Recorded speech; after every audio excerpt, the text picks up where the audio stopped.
2월 15일 월요일 울어줄 사람. 비가 오는 어느 날 마표대교 위의 난간에서 우산을 쓰고 혼자서 고개를 숙인 여고생이 있었습니다.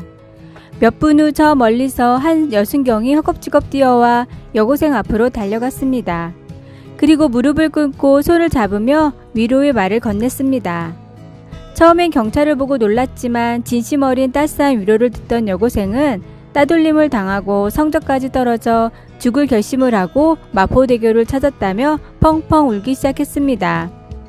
이 여고생의 유일한 친구가 이런 고민을 알고는 혹시나 큰일이 날까봐 먼저 급하게 신고를 한 것인데, 여순경은 이 친구의 이야기를 하며 이렇게 위로했습니다. 너를 위해 울어줄 친구 한 명이 있다면 꽤 괜찮게 살고 있는 건 아닐까? 일단 언니랑 좀 걷자. 결국 마음을 돌린 여고생은 이후 연락을 받고 온 가족과 함께 서로를 위로하며 집으로 돌아갔습니다. 때로는 누군가를 위해 울어줄 수 있는 사람이 생명을 살리고 영혼을 구할 수 있는 사람입니다. 하나님은 지금도 잃어버린 영혼들을 위해 마음 아파하고 계십니다. 우리 역시 그 마음을 가지고 잃어버린 영혼들을 바라고도 또 먼저 나서서 손을 내밀어야 합니다. 하나님의 마음을 깨닫고 주위에 살아갈 힘을 잃은 사람들을 찾아가 위로하고 복음을 전하십시오. 오늘의 말씀. 형제들아, 너희를 권면하노니 게으른 자들을 권계하며 마음이 약한 자들을 격려하고 힘이 없는 자들을 붙들어주며 모든 사람에게 오래 참으라. 데살로니가 전서 5장 14절. 오늘의 찬송 517장. 가난한 자 돌봐주며. 오늘의 만나. 주님, 주님으로 인해 위로받고 또 위로하게 하소서. 누군가를 위해 울어줄 수 있는 생명을 살리는 위로자가 됩시다.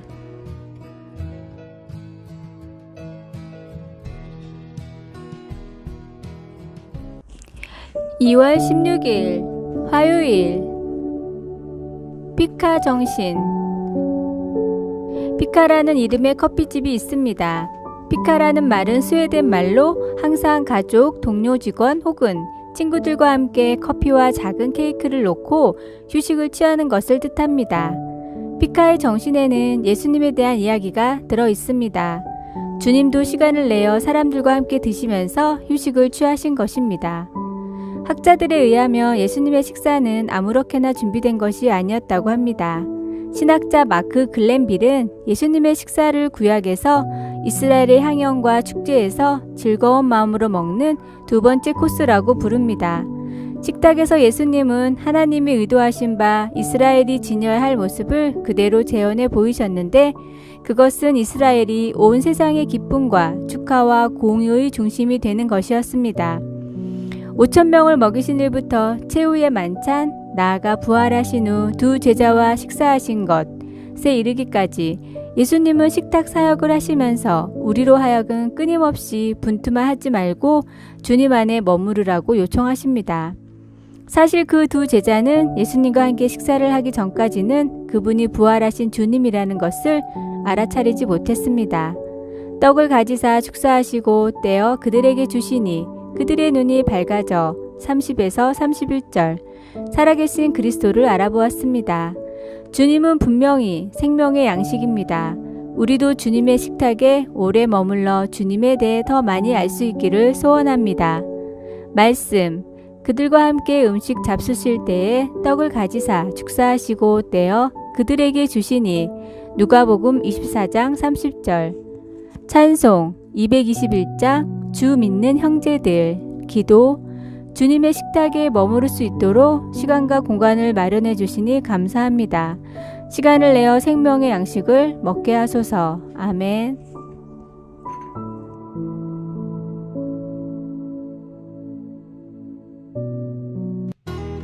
(2월 17일) 수요일. 정말 함께 해야 할 것. 모바일 시장 조사 업체 와이즈 앱에 따르면 한국 성인의 스마트폰 평균 이용 시간은 3시간이었습니다. 수면 시간과 일과 시간, 식사 시간을 제외하면 여가의 거의 대부분을 스마트폰을 사용하는 것입니다. 스마트폰을 가장 많이 사용하는 연령대는 20대로 4시간이 넘었고 10대와 30대는 3시간으로 비슷했습니다. 6년 전에는 스마트폰이 없으면 불안을 느끼느냐는 설문조사에 약 60%가 그렇다고 응답했습니다. 그런데 최근에는 무려 80%가 불안하다고 응답했습니다. 한국정보와진흥원에 따르면 스마트폰 중독자가 3년에 2배 이상으로 늘어나고 있는데 특히 일반적인 생각과는 다르게 10대보다 성인의 경우가 훨씬 가파르게 증가, 현재 약 400만 명이라고 합니다. 이처럼 스마트폰에 대한 의존도가 가파르게 상승하고 있습니다. 손에서 잠시도 떼지 않는 사람들도 많고 화면을 보면서 걷느라 좀비 같다는 신조어, 스몬비라는 신조어까지 생겼습니다. 성경에 쉬지 말고 기도하라는 말씀은 도저히 불가능하다고 생각하는 우리들이 스마트폰은 이미 금단 증세까지 겪어가며 중독되고 있습니다. 그러나 이런 시대일수록 삶을 비폐하게 만드는 가치보다 영을 살리는 말씀과 기도를 더욱 우리 삶에 가까이 해야 합니다. 하나님보다 더 가까이 여기는 것들은 우상임을 알고 의식적으로 멀리하려고 노력하십시오. 오늘의 말씀, 하늘에서는 주 외에 누가 내게 있으리요. 땅에서는 주밖에 내가 사모할 리 없나이다. 시편 73편 25절. 오늘의 찬송 93장 예수는 나의 힘이요. 오늘의 만나 말이 아닌 행동으로 정말 주님을 사랑하고 귀하게 여기게 하소서. 더 많은 시간을 하나님과 함께 하도록 노력합시다.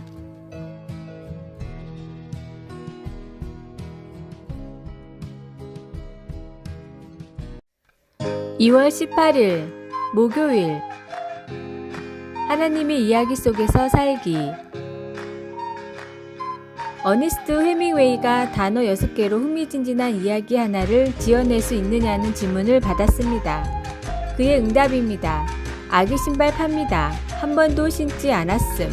For sale, baby shoes, neighbor one. 사람들에게 나머지를 더 생각하게 만드는 헤밍웨이의 이 이야기에는 힘이 들어 있습니다. 건강한 아이지만 그냥 그 신발이 필요하지 않는 건가? 아니면 하나님의 깊은 사랑과 위로가 필요한 어떤 가슴 아픈 죽음이 있었던 걸까? 아주 훌륭한 이야기들은 우리의 상상력을 불러일으킵니다. 그렇기 때문에 지금까지 있었던 가장 위대한 이야기가 우리의 창의력에 불을 지피는 것이 전혀 놀랍지 않습니다. 하나님의 이야기에는 중심이 되는 하나의 축이 있습니다. 하나님이 만물을 창조하셨고 우리 인류는 죄에 빠졌으며 우리를 죄에서 구하시기 위해 예수님이 이 땅에 오셔서 죽으시고 다시 사셨으며 이제 우리는 주님이 다시 오셔서 만물을 회복하시는 것을 기다리고 있다는 것입니다. 이전에 있었던 일과 미래에 있을 일을 알게 된 우리는 이제 어떻게 살아야 할까요? 예수님이 그분의 모든 창조물을 악의 소나기에서 회복시키고 계시다면 우리도 어둠의 일을 벗고 빛의 갑옷을 입어야 합니다. 여기에는 하나님의 능력으로 우리가 죄에서 돌아서는 것과 하나님과 다른 이들을 철저히 사랑하기로 결심하는 일이 함께 포함됩니다. 우리가 예수님과 함께 악에 맞서 싸우는 구체적인 방법은 우리가 가진 은사가 무엇이며 우리 눈에 보이는 필요가 무엇인가에 달려 있습니다. 생각의 폭을 넓혀 우리 주변을 돌아보고 상처받아 눈물 흘리는 자들을 찾아내어 하나님께서 이끄시는 대로 그들에게 하나님의 공의와 사랑과 위로를 전해줍시다. 말씀, 밤이 깊고 낮이 가까웠으니 그러므로 우리가 어둠의 일을 벗고 빛의 갑옷을 입자. 로마서 13장 12절. 찬송 171장 하나님의 독생자. 기도, 하나님 아버지, 하나님의 나라가 임하여 내 안에 들어오게 하소서. 하나님께서 이끄시는 대로 하나님의 이야기 속에서 우리의 역할을 잘 수행하게 하소서. 아멘.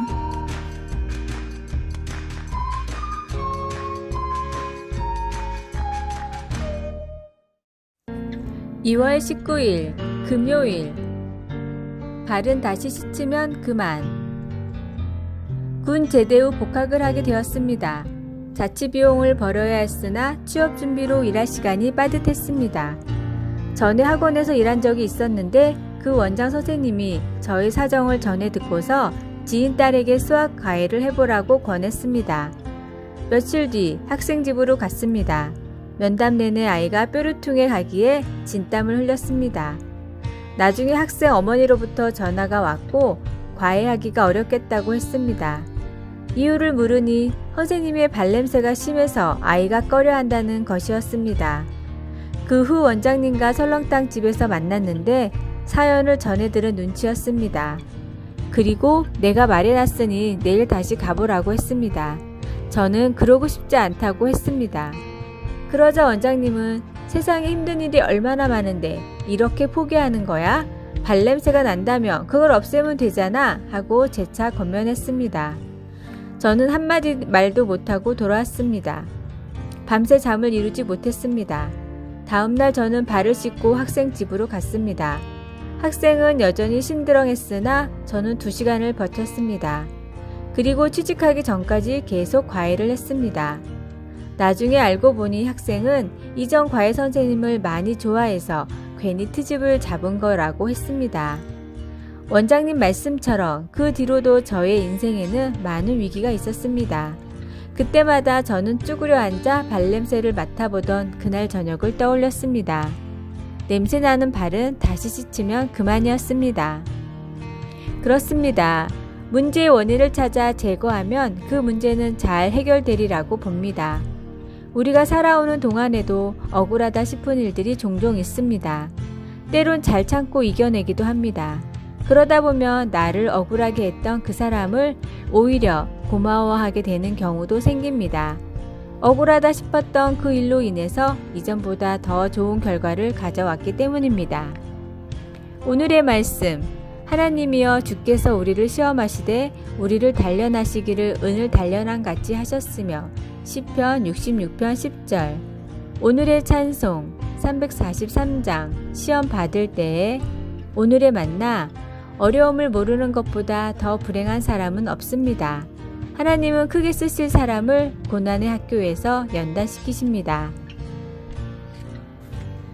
아래의 빨간색 구독 글자를 누르시어 더 많은 전도의 열매를 맺으시길 기도합니다.